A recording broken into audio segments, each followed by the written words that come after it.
Papingku. Di video kali ini aku mau sharing tentang membuat kalimat yang menyatakan keadaan suatu benda atau suatu tempat dalam bahasa Jepang. Di video aku yang sebelumnya, teman-teman mungkin kalau udah ada yang lihat, itu kan menyatakan keberadaan suatu benda pada suatu tempat, tapi masih lingkup di lingkungan rumah kan. Nah, kali ini aku mau ngejelasin tentang gimana sih keadaan tempat tersebut dan bendanya tersebut gitu. Kalau yang belum lihat video sebelumnya boleh dicek di sini atau nanti aku tulis di description box ya. Contohnya gimana sih untuk kalimat yang menyatakan keadaan suatu benda atau suatu tempat? Contohnya gini, ini masih nyambung ke materi yang sebelumnya itu ya, yang video aku yang sebelumnya itu. Misalkan masih di lingkup rumah nih, lingkungan rumah.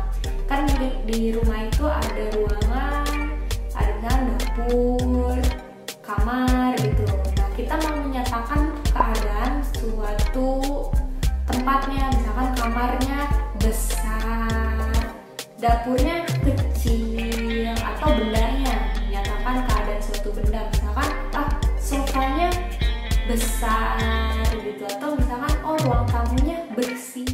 Selanjutnya aku akan mengenalkan kosakata yang berkaitan dengan materi kita kali ini ya. Nah, ini adalah kosakata atas sifatnya. Yang pertama ada oki. Oki. Oki. Artinya besar. Selanjutnya chisai. Chisai. Chisai. Kecil. Atarashi. Atarashi. Baru. Furui. Furui. Furui. Lama. Hiroi. Hiroi. Luas. Semai. Semai. Sempit. Akarui. Akarui. Cerah. Kurai. Kurai. Gelap. Kirei. Kirei. Kirei. Bersih atau bisa juga diartikan cantik. Kitanai. Kitanai. Kitanai. Kotor. Jadi tadi itu kosakatanya, kata sifatnya. Jadi itu kayak lawan kata ya. Jadi ada besar, kecil, oki, chisai. Nah, sekarang kita masuk ke contoh kalimatnya. Kalimat yang menyatakan keadaan suatu tempat atau benda. Nah, untuk tempatnya dan bendanya itu ada di materi sebelumnya. Coba kalian cek lagi video aku yang sebelumnya, boleh dicek di description box ya.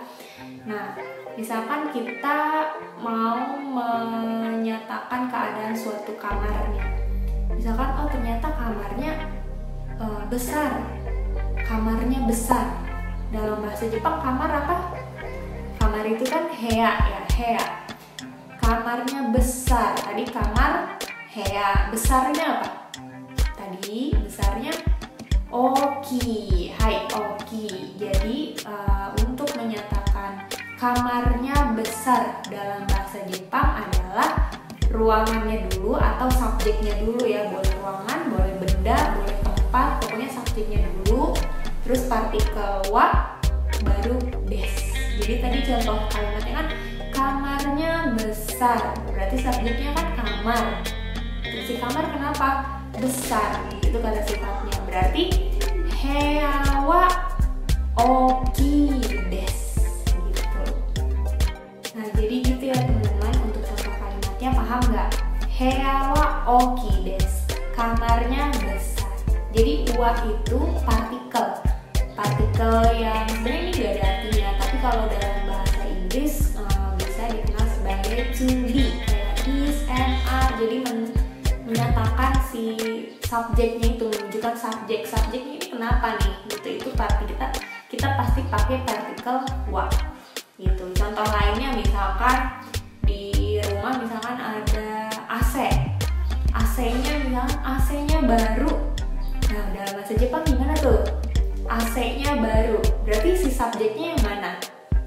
AC-nya, bendanya. Terus kenapa si AC-nya baru? Kata sifatnya. Berarti dalam bahasa Jepang gimana? AC bahasa Jepangnya adalah apa?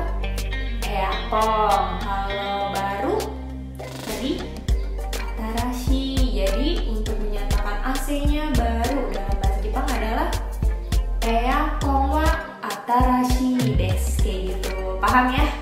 Nah, jadi itu ya contoh kalimatnya. Nah, sekarang ada pertanyaan dari aku.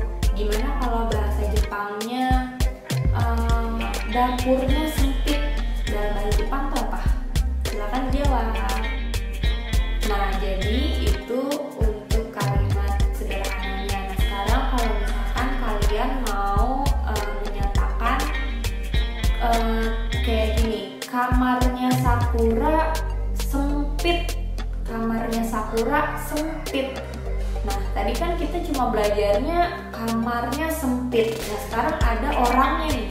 Kamarnya Sakura sempit. Nah, dalam bahasa Jepang gimana tuh? Nah, kalau misalkan ada orangnya, berarti orang itu di kalimatnya ada di depan. Jadi, tadi kan kamarnya Sakura sempit. Ya udah, berarti dalam bahasa Jepang Sakura sang no heya wa semai desu. Sakura sang no heya wa semai desu. Kamarnya Sakura sempit. Jadi Sakura sang itu kan untuk kalau dalam bahasa Jepang pasti di akhiran ada sangnya ya, gitu. Kalau misalkan untuk penyopanan ada sangnya di dalam nama gitu. Terus no itu partikel kepemilikan ya kan. Jadi Sakura sang no heya itu artinya kamarnya Sakura gitu. Nah, paham kan teman-teman kalau ada nama orangnya? Nah, sekarang coba pertanyaan dari aku lagi nih. Kalau misalkan bahasa Jepangnya rumahnya Sasuke besar. Rumahnya Sasuke besar dalam bahasa Jepang apa? Silahkan dijawab ya. Nah, jadi itu ya contoh kalimatnya kalau ada orangnya. Nah, sekarang aku mau kasih lihat contoh dialognya. Jadi dari dialog nanti mudah-mudahan teman-teman paham kondisi yang lainnya gitu. Kalau misalkan bertanya, berjawab itu gimana, coba tolong disimak baik-baik dialog berikut ini ya. Sakura-san no uchi wa oki desu ka? Watashi no uchi wa chisai desu. Hana-san no udedoke wa atarashii desu ka? Watashi no udedoke wa atarashii desu yo. Nah, jadi itu ya teman-teman contoh dialognya. Kalian simak baik-baik ya. Jadi percakapan antara Hana dan Sakura. Jadi Hana yang kerudungnya kayak gini, kalau Sakura yang kerudungnya gini. Teman-teman, sampai di sini aja video aku kali ini. Mudah-mudahan materi yang aku sampaikan bisa kalian terima dengan baik, dan mudah-mudahan video ini bermanfaat. Dan mohon maaf kalau misalkan ada suara-suara yang masuk gitu, suara ayam berkokok lah. Aduh, jadi malu, maaf ya, karena ini Paniva ini. Semoga bermanfaat. Jangan lupa cek video lainnya dan like videoku yang ini ya. Jangan lupa share juga, dan yang paling penting jangan lupa subscribe ya teman-teman, subscribe. Terima kasih banyak udah menonton sampai selesai. Sampai jumpa di next video ya. Bye bye.